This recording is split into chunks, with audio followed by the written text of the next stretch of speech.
O suicídio é um direito? Essa é uma pergunta importante, porque ela toca em algumas questões fundamentais. A questão da eutanásia, por exemplo. Eutanásia voluntária, que é o pedido de um paciente terminal, ou seja, de alguém que está sofrendo, tendo sofrimento extremo e que, de fato, irá morrer de sua enfermidade, está em sofrimento extremo, e pede para morrer. E onde ela é legalizada, onde ela é regulamentada, que é na Bélgica e na Holanda, por exemplo, o sujeito tem aí, então, o direito de ser, inclusive, assistido pelo Estado. O Estado dá uma assistência, o Estado provém para o sujeito a morte que o sujeito está pedindo nesse tipo de situação. Mas é interessante, porque assim, o suicídio é um direito? No seu dicionário filosófico, André Comte-Sponville já de início diz assim: antes de tudo, penso que é um direito. Contudo, isso não deve fazer com que elevemos o suicídio a um absoluto, que seria ali fazer um pouco a afinidade com o niilismo. Porque a vida, vamos morrer mesmo, então morramos, antecipemos logo isso. Isso é niilismo. E se o niilismo estivesse certo, a vida estaria errada. Esse é um argumento até um pouco jocoso e interessante de Comte-Sponville para o niilismo. Porém, não se esgota. Ainda há muitas questões para se pensar sobre o próprio niilismo.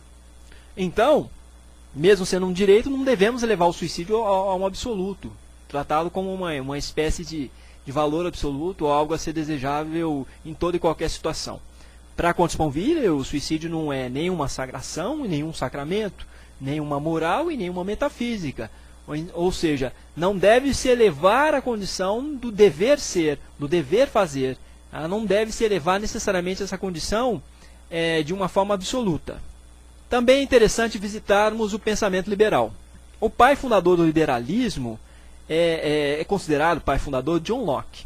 Tá? E John Locke, segundo Renato Janine Ribeiro, ele formula o seguinte: para uma perspectiva liberal, o que é fundamental é nosso direito à propriedade. Somos todos proprietários, fundamentalmente, do quê? De nosso corpo e de nossa vida. E esses direitos seriam inalienáveis. Quem tem pleno direito sobre seu corpo e sua vida é só o sujeito que vive o seu próprio corpo, a sua própria vida. Então, nosso corpo e nossa vida é absolutamente nosso, segundo essa perspectiva liberal. Comte-Sponville cita também Montaigne. Montaigne diz assim: o presente mais favorável que a natureza nos deu é ter nos deixado a chave da porta. Essa consideração de Montaigne pode dar arrepios em algumas pessoas, mas é uma consideração também interessante, essa capacidade que os seres humanos têm de escolha em relação a viver ou não. Sabemos que essa capacidade de escolha ela é muito relativizada, muito limitada, mas assim, nós temos condições para isso, e parece que condições especiais, que a maior parte dos animais parece não deter esse tipo de condições e esse tipo de habilidade, para se ponderar bastante sobre sua própria existência e sobre a sua finitude, e inclusive se desejam ou não dar-lhe continuidade. Comte-Sponville completa assim: o suicídio é, de certo modo, um retrato de nossa liberdade máxima e mínima. Máxima porque, imagina, a liberdade de você acabar com tudo o que existe para si mesmo. Né? Então, e mínima porque a partir do momento que você dá cabo à sua própria vida, você não fica para, de alguma forma, se relacionar com as consequências disso. Então, é uma liberdade máxima e mínima. Acho interessante essa consideração. Mas é também interessante pensar na própria morte como um bem ou como um mal. Né? A morte é um bem? A morte é um mal? A morte é um bem negativo para quem está cometendo suicídio. E um mal negativo para quem deseja continuar vivendo. A morte, então, é sempre uma negatividade, ela é sempre negativa. Por quê? Ela é sempre uma negação de tudo, ela é sempre uma ausência. Então, ela é um bem negativo para o suicida, porque, de certo modo, compreende-se geralmente que ele está sofrendo muito e que não pretende mais viver, e está sofrendo muitos males na sua própria vida. E, tendo a morte, ele concebe que ele teria um bem, mas um bem que se classifica na ausência, quer dizer, um bem da negatividade. Ele morre, mas não fica para, de alguma forma, desfrutar desse bem. E um mal negativo, um mal de retirada, uma ausência, né? Um mal negativo para quem, de fato, pretendia continuar vivendo. A morte do suicídio e a nossa própria morte tomará de nós mesmos. Nos toma tudo e nos toma nada, já que depois dela não haverá mais ninguém para ter perdido o que quer que seja. Essa consideração está um pouco modificada, mas é eminentemente de Comte Sponville também, e muito interessante, num livro dele chamado Apresentação da Filosofia. Outro ponto que eu me lembrei aqui é do desenho Futurama, mesmo criador do Matt Groening, o mesmo criador de Os Simpsons. No desenho Futurama, que trata muito do futuro, uma ficção científica em desenho animado, nós temos lá uma cápsula do suicídio. Tá? Então existe uma cápsula do suicídio, as pessoas entram na cápsula, fecham a porta e simplesmente apertam um botão e deixam de existir, sem dor alguma, repentinamente, rapidamente. Assim, de fato como todo mundo diz que deseja morrer, repentinamente e rapidamente.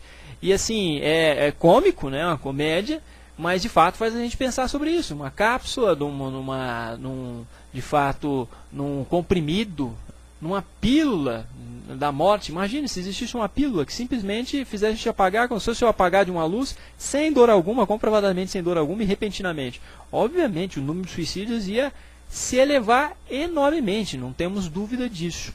Porém, a humanidade tem pensado em soluções desse tipo para casos especiais, que é o caso da eutanásia, onde você tem um sujeito em sofrimento extremo e terminal, e de fato ele vai sofrer até o fim daquela enfermidade. Em alguns países ele tem o direito, e com assistência do Estado, de, vamos dizer assim, tomar uma espécie de pílula do suicídio. Mas vamos pensar na expansão desse direito. Imagine se esse direito se expandisse para além da terminalidade.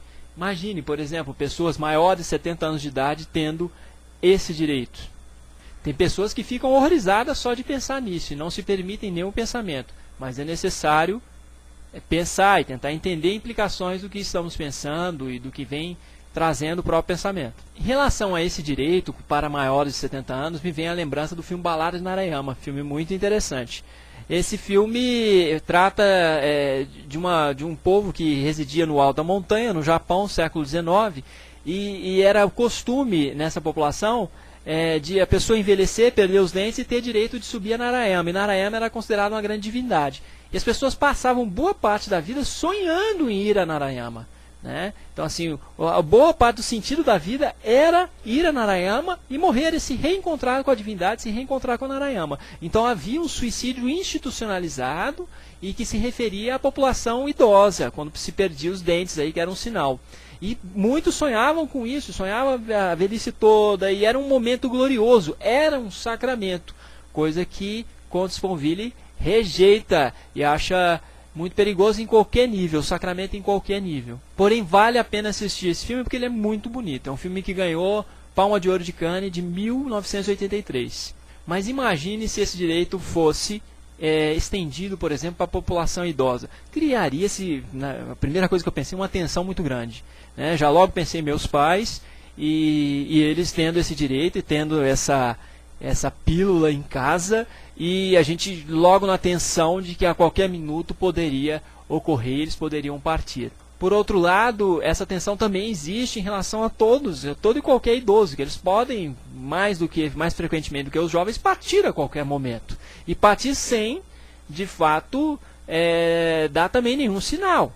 E recuperamos o que Epicuro disse em 300 anos antes de Cristo, gente. Epicuro disse assim: contra todas as outras coisas é possível obter a segurança, mas por causa da morte todos nós, os homens, habitamos uma cidade sem muralhas. De fato, a angústia em relação à finitude, ela é imensa. Os existencialistas, inclusive, vão dizer que a angústia em relação a essa finitude, dada a nossa consciência da própria finitude, e a consciência muito clara da nossa própria existência em comparação com os animais, que a angústia dessa finitude é uma angústia constitutiva de ser humano. Bom, para finalizar esse podcast, eu gostaria de fazer a citação que encerra o texto de André Comte Sponville sobre a morte no seu livro A Apresentação da Filosofia.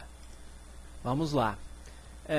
Um pensamento insuficientemente constante sobre a morte, escrevia Gide, nunca deu valor suficiente ao mais ínfimo instante da tua vida. Portanto, é preciso pensar a morte para amar melhor a vida. Em todo caso, para amá-la como ela é, frágil e passageira, para apreciá-la melhor, para vivê-la melhor.